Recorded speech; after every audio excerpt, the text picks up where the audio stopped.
Et partons justement aux États-Unis où sont attendus des représentants de la République démocratique du Congo et du Rwanda. Les deux pays doivent travailler ce vendredi à Washington sur un avant-projet d'accord de paix.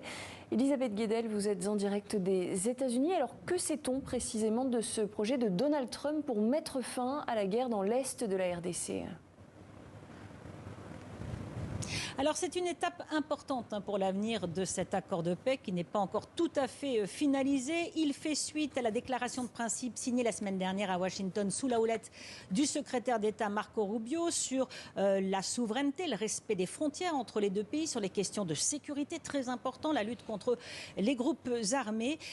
Et c'est ça, chaque représentant des deux pays, du Rwanda et de la RDC, vient présenter un avant-projet aujourd'hui. Mais il y a d'autres accords qui sont en train d'être négociés, des accords bilatéraux sur les minerais entre Washington et Kinshasa d'un côté, puis un accord similaire entre Washington et Kigali. Et ce sont des accords évidemment très importants. C'est le conseiller principal de Donald Trump pour l'Afrique qui l'a annoncé, Massoud Boulos, à l'agence Reuters.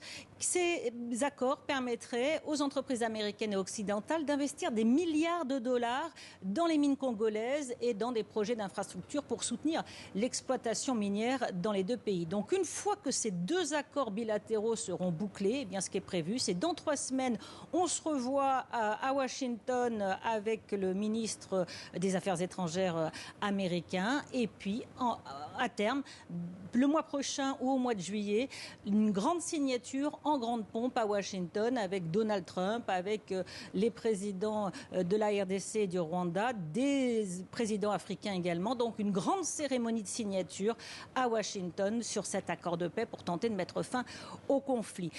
Il faut savoir que pour l'administration américaine, c'est très important cette signature. Ça serait au moins une victoire diplomatique alors que Donald Trump a bien du mal à obtenir la paix dans d'autres régions du monde, notamment en ce qui concerne le conflit entre l'Ukraine et la Russie.